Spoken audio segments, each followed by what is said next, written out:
What is going on YouTube, Facebook, Instagram, everybody that's tuning into this video? I want to say thank you for everybody for clicking on the video. And we're going to continue on breaking down the pithy sayings of Proverbs, right? Because what do we want in life? We want wisdom, we want understanding, we want knowledge, and we want to be able to apply it to every area of our life, not just for our own benefits, but for other people as well, guys. And we're going to continue on breaking down. We're on Proverbs chapter 1, verse 26. And what is it telling us today? It said, I also will laugh at your calamity. I will mock when your fear cometh. Guys, just like everything else, we got to get context, right? So now it's Lady Wisdom turn to laugh at the people that rejected knowledge, that rejected her instruction, that didn't want to reproof, that didn't want to be corrected. It's her turn to laugh. And I know some people might think, hey, this seems like this is unfair, this is bogus, but no, it is divine justice, because Lady Wisdom, we're going to go right back to verse 20. And what did she do? She cried out to you. She stretched out her hands. She's trying to give you the instructions. She don't want you to go through a difficult life. She don't want you to go through some unnecessary pains, because a lot of things that we cause in our own personal life because we choose to be foolish. See, Lady Wisdom is telling you, don't find that God-fearing spouse. You see this woman because you're looking at her outward appearance. You love everything about her, but yet her heart is so full of anger, bitterness, strife. She is going to ruin you. See, you chose to ignore all of that Lady Wisdom that she has given you, and you chose to go for looks instead of going after her character, instead of going after her inner spirit. See, you went for everything else, and now you're going through this calamity in your marriage. See, she's difficult. She just wants your money and everything else. But guys, I'm getting ahead of myself, so let's go back to what does she say in verse 20. So Proverbs chapter 1, verse 20, and it says, wisdom crieth without, she utter her voice in the streets. She crieth in the chief place of concourse, in the openings of the gates. In the city she utter her words, saying, how long, ye simple ones, will ye love simplicity? And scorners delight in their scorning, and fools hate knowledge. Turn you at my reproof. Behold, I will pour out my spirit unto you. I will make known my words unto you, because I have called and ye refused. I stretched out my hands, and no man regarded. But ye have sat at not all my counsel, and would none of my reproof. I also will laugh at your calamity. I will mock when your fear cometh. See, guys, now it is time for Lady Wisdom to laugh at the fools that chose to reject her. See, Lady Wisdom right here, she gave you multiple chance, right? She stretched out her hands. She didn't want you to go through life, but you believe that you're so full of it. You're everything in the bag of chips, even the dip, that you have all things figured out in life. See, you came into this world. You didn't know how to breathe. I'm not how to breathe. You didn't know how to read. You didn't know how to talk. You didn't know how to do anything on yourself. You came into the world as a baby. Your parents, you depended on your mother. You depended on your father to take care of you. You were just not too long ago using the bathroom on yourself. You were constantly crying because you couldn't feed yourself. You had to be fed multiple times. And then somewhere down the line, you started rejecting God's knowledge. You started rejecting his wisdom. You felt that you had all the knowledge. You feel like the teachers, the parents, and the pastors and other people that are guiding you, their stuff is just pish posh. That's it. You don't need anything from them. You don't have to listen to them because you got all your head knowledge. See, that's where God and Lady Wisdom start to laugh at you. You figure that you have all your financial things in order. You don't want God given wisdom. You don't care what he says about giving to the poor, the one that holds on to more than he needs. He will surely come to poverty. No, you're going to hoard. You're going to continue on collecting. You don't want to do nothing. You don't want to give none of your resources, because ultimately God wisdom is going to let you know, like, hey, all the resources I have, it is God given to me. Everything that we have in this life is extra gravy on top. It's an extra cherry on top, because we realize I didn't wake up myself up this morning to go to work or go to my business. I didn't do that. That is God-given wisdom. God's giving you the energy, the strength, the breath in your body to go do what you need. But you chose to believe in yourself that, hey, this is me. This is all me. I started this business. I started that stuff. And then when calamity starts to happen, for whatever reason, you rejected God's wisdom so much, you got yourself into a bad relationship. You went for her outward appearance instead of her inward appearance. You're so focused on everything about her. And then you didn't realize her true character was she's a money hungry person. It might be vice versa. It might be the male, right? He's a money hungry person. You just went for the looks. You didn't go for his true character. And now you're financially ruined. See, wisdom is laughing and mocking at you in that area. And you might think to yourself, this seems so unfair, but it's God divine justice, because God has give you multiple options and multiple tries to get it right, because that's his grace and his mercy. God's not the God of one chances, two chances, but many and many chances. But ultimately, we got to get that justice that is served to us. You can be corrected multiple times in life, but God is a fair and just God. See, he's not going to continue on letting that go on and on and on because you're not learning from your mistakes, whatever the reason is. See, I want to go back to the story with Pharaoh too. Wrote it down in my notes. But Pharaoh's a prime example. Moses came to him. The Lord said, "Let my people go." Moses, Pharaoh, who is this Lord? Who is this Lord I should listen to? Right? So everything's going on right now, right? He threw his rod down, his rod became a snake. They threw their rod down, their rods became snake. And he's showing him like, hey, I ain't got to fear this God. I don't know who this Lord is, this Jehovah, this Yahweh. I don't have to fear him. See, that's what Pharaoh had in his heart. See, his rejection of instruction and knowledge. All he had is one simple thing: let my people go. That's all he had to do. But he rejected him.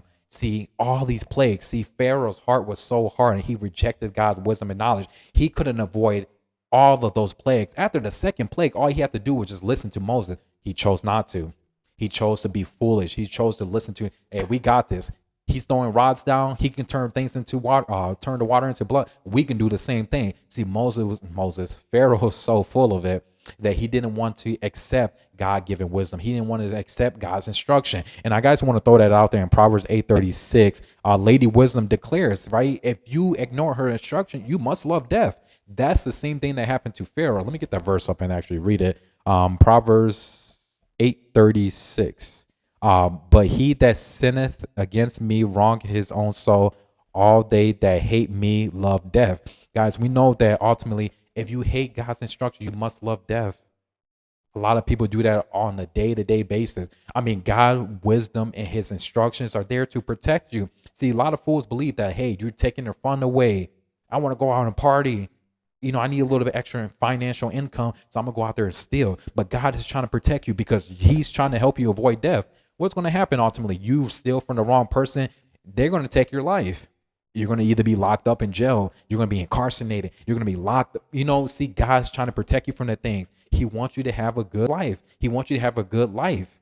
But you're choosing to ignore his instruction. You're choosing to ignore his wisdom. So you chose to go out and do your own thing. You chose to go to hit a steal. You wanted that car. You had a covetous heart. You wanted his stuff. You were greedy. You were prideful. You had some strife and you got into the wrong person. You got into the wrong fight. And now you end up in the hospital. Now this ruined you financially because you couldn't control your anger. You couldn't control your temper. You couldn't control your mouth. Death and life is in the power of the tongue, and they that love it should eat the fruits thereof. You chose to ignore God's given wisdom. So what do? You went out there and got in a fight with a person. And that person, for any reason, he retaliated. He got more people to come and get you. And now you're in the hospital, financial problem, you're hurt, you can't go to work, whatever the reason is, right? See, God is laughing at those things. Some people might think that's not fair, but we got to understand God has given you multiple chances. Accept the wisdom. I want to go to even, I believe it's in Luke 8:18. Take heed to instructions. Don't take that lightly. If God has brought somebody in your life, and they're telling you to get things in order, to get your salvation in order, don't take that with a light, take that as full. God's giving you his grace and mercy. That person didn't randomly come up to you. This conversation didn't randomly happen. God's trying to get your attention because he knows there's calamity ahead. He knows there's troubles. He knows that fear is going to be coming into your life because you choose to reject his wisdom and his knowledge. See, we got to take this with all consideration of a heart. It's a heart issue. It's the same reason why Pharaoh rejected the Lord. That's why he rejected Moses. That's why he let them plagues repeatedly happen over and over. Honestly, we know that God ultimately hardened his heart to prove its point so he can get the glory. But for any of us in the life, and when something bad happened in life, I'm done.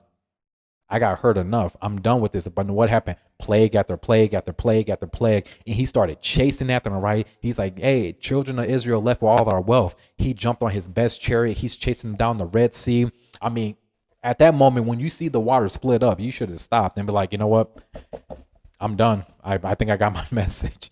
That's not supposed to happen. The way the Red Sea is split in half, that should never happen. What did he do? Pride, anger, strife. He's so angry. He's like, I'm coming after them. And then the water came down. He had a split second just to think about everything about his life. You're like, you know what? This God is the God of everything. He's the God that created everything. And by that time, it was over with.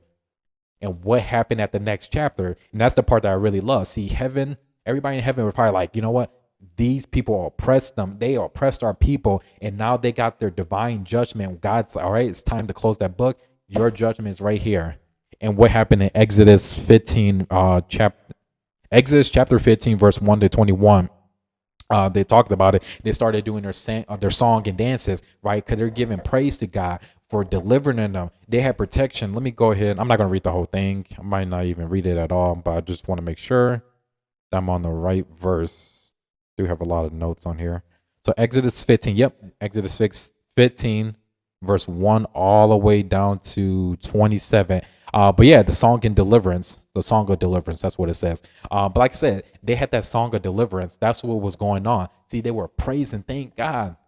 God delivered them. See, Pharaoh's heart was so hardened. He was beyond the point where it's like, he rejected God so much, he didn't want nothing to do with him, and he rejected instruction, and that was his judgment. The same thing for Noah. He's building up the ark. God gave him instructions to tell other people, it is going to rain, a flood's going to come upon this earth. What is a flood? Well, I don't know. Everybody's laughing at him. What is water? What is this? Blah blah blah. They know what water was, but what is rain? How this really going to happen? Nah, it's not going to happen. This guy is full of it. They mock, they laugh, they laugh, they laugh. Eventually, their hearts were hardened. But when that flood came, nobody was laughing anymore as they're scratching at the boat, with the gopher wood under their fingernails. By that time, it was too late. God and Lady Wisdom was laughing because they rejected instruction and knowledge. And they had many, many years. I forgot how long it took them to build the ark, but many, many years to get it right. See, guys, when God give you his mercy, his grace, he is telling you, he's calling you to come to him. He wants you to come back to him. He don't want you to perish. But you got to listen to his wisdom. You got to listen to instruction. You got to admit that you came into this earth not knowing how to do anything. You must humble yourself. You must accept wisdom and knowledge from other teachers. Don't be prideful. Don't be upset with this person. Whatever God gave wisdom to, this person might be 20, you might be 46. Get that God-given wisdom. If that person has sound doctrine, if he's giving out truth, get that sound doctrine and that wisdom from that person. This person might be well stricken in age. You might feel like, hey, I'm part of this new generation. This old person ain't got nothing to tell me. He's talking about some old stuff. Get that God-given wisdom. See, that is God giving you instruction, but you got to humble yourself and accept that instruction and accept the wisdom that he's trying to give to you. And guys, that's pretty much all I really have for Proverbs chapter 1, verse 26. I want to say thank you all for sticking with me this long. I'm going to continue on making video consistently. I know I have been off a little bit. Some stuff happened in life, new big blessings, new baby in the life and everything. So guys, bear with me, be patient with me. And as we're going to continue on breaking down the pithy sayings, the Proverbs, I'll see you all next time, and you all stay blessed.